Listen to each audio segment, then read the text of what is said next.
before you do anything else, make sure you subscribe to In the Bayou podcast if you haven't already. Now let's get into it. What about these college football, these playoffs, bro? Jon Sumrall, he gone. I mean, he's still gonna be coaching, but he gone. He out of there, baby. Yeah, I think everybody should take a piece of his game plan, and put it to right because he probably handled it the best. Mm-hmm. And it's hard. It's messed up, and I think a lot of it has to do with the NCAA and how they schedule, just how their schedule goes. I think we need to adopt more of a NFL style, right? We'll give y'all a month and a half after the season. You could transfer, you could switch coaches, you could, and then by the time spring game get here, everybody is set and play. Yeah. You know, so that's my take, bro. Like, that's weird, though. Huh? Like, I mean, Lane not gonna be coaching, but Jon Sumrall gonna stay and coach, which I think is cool, man. I think that's cool. But it's all about relationships too, you know, man. To bring your team there to that point and then still be able to it's all about coach relationships, man. It's all those kids, those student athletes, the administration. They want Jon to be a part of that. Yeah, that's what you know I was what I mean. thinking. And so, just kind of being, not the only thing I do hate for Tulane long term is the fact that, all right, now it's the last 2 or 3 coaches we had. Yeah, they done did well, and we couldn't retain them. Right. And so, Tulane being the only Louisiana school that's in the college football playoffs, I mean, LSU should just absolutely be disappointed. I know I am. Yeah, big time. But Tulane has played well, right? Like, because the Saints have kind of been, right? And, LSU's kind of been, right? In the last 3-4 years, Tulane has given all of us, like, a decent, just, a decent, so. Guy got promoted today, Will Hall. Tulane coach, he got promoted today. To head coach? Yeah. That's amazing. Yeah. That's amazing. So that was in-house hire. In-house, yeah. That was I think that was cool, bro, because the structure of your team, the camaraderie, the retainer guy, so I think that's gonna be cool, man. Yeah, like going for the next season. Yeah, anytime you could do that, bro. Because those people have been a part of the culture. Mm-hmm. And so you don't want to, when you lose a head coach or you lose a good quarterback, it affects the culture, and it affects wins and losses too. Yeah. So if you could kind of keep that energy, in y'all building, then y'all have. Yeah. You could build something, and I think, shoot, they have a successful season next year. You think they'll keep him? Because how many coaches you gonna let just take it there, and then you just nah? Well, I think a lot of that comes down to, man, to donors, right?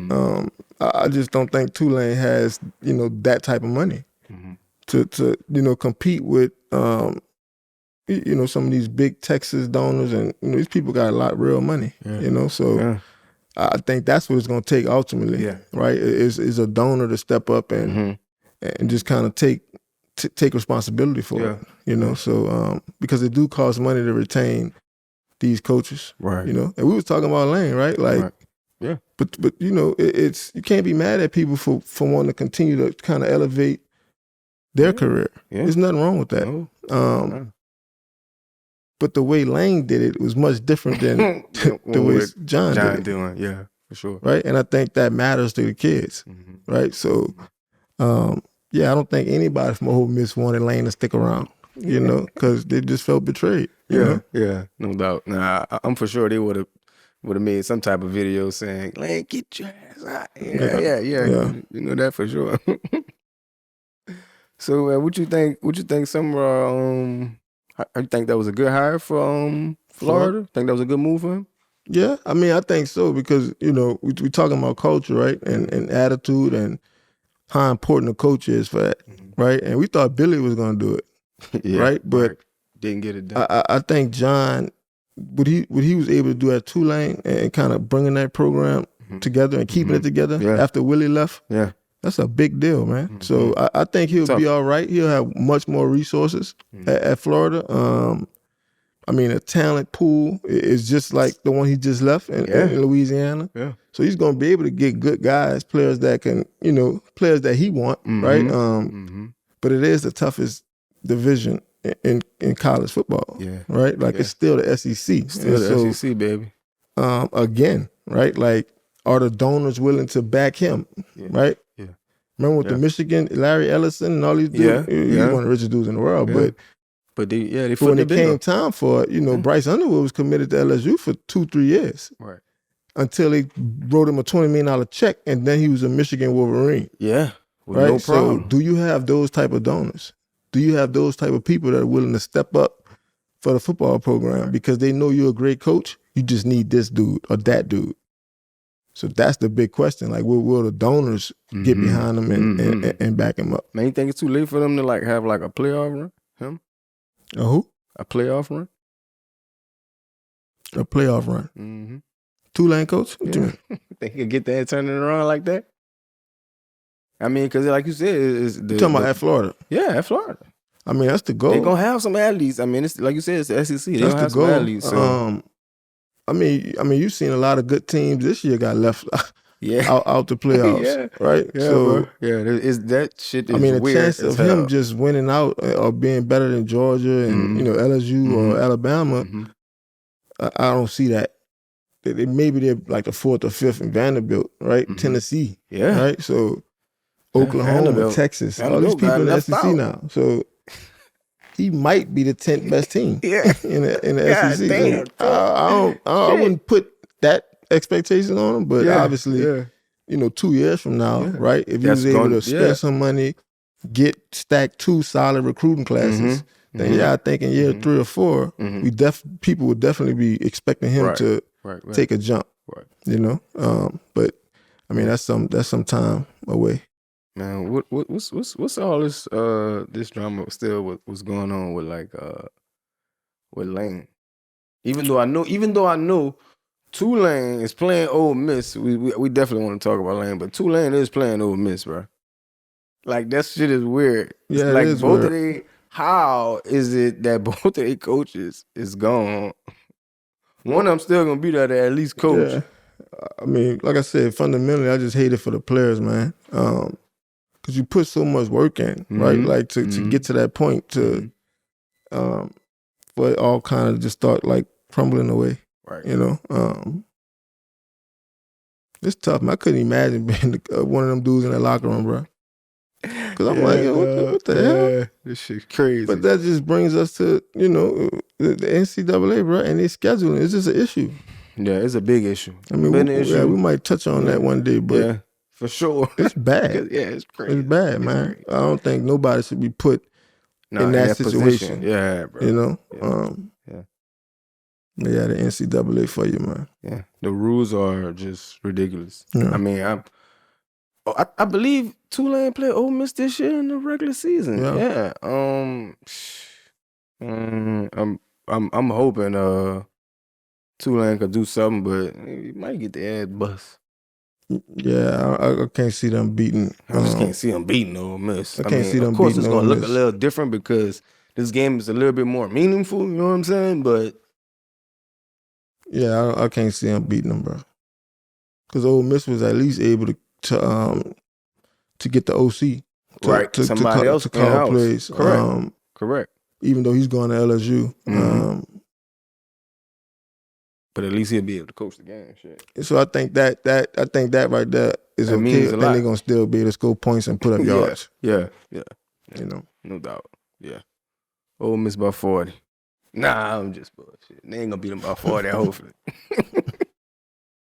Shit, beat them by 40 without Lane. God damn. I mean, he might not have been the coach. Nah, man, but yeah, we definitely got to touch on the Lane shit, bro. Like, it's still some drama. Yeah. I mean, he's just too old for that, man.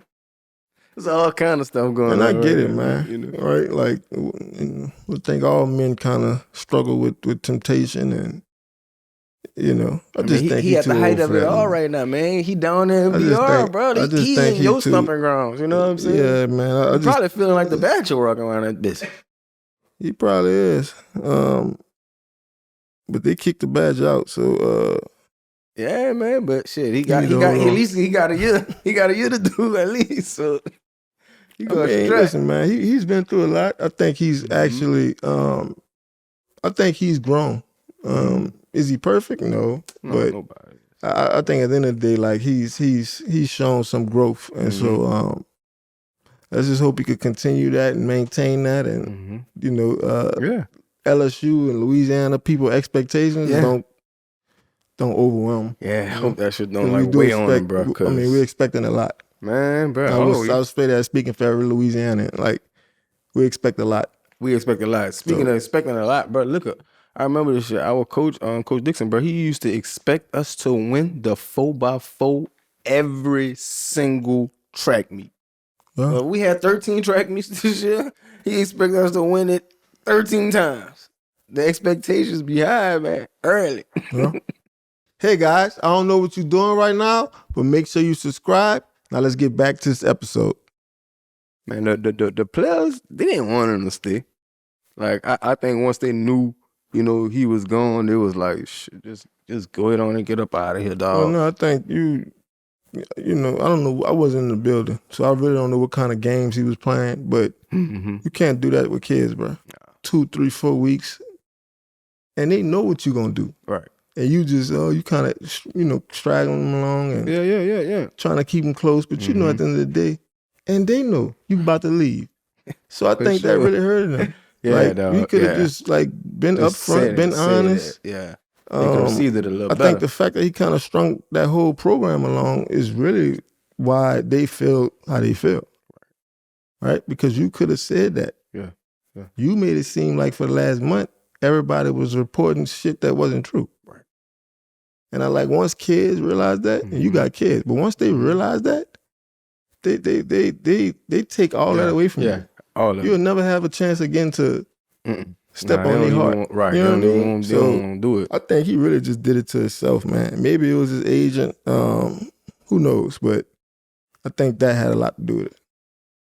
Probably did. Shit, Yeah, I think it had a lot to do with it. I know if I was them, shit, I was like, man, you gotta go, bro. I mean, you could have been telling us that. Just be honest. Yeah. Because, I mean, quite frankly, they probably would have did the same thing if they would have LSU called them and said, hey, look, I got a scholarship, boo.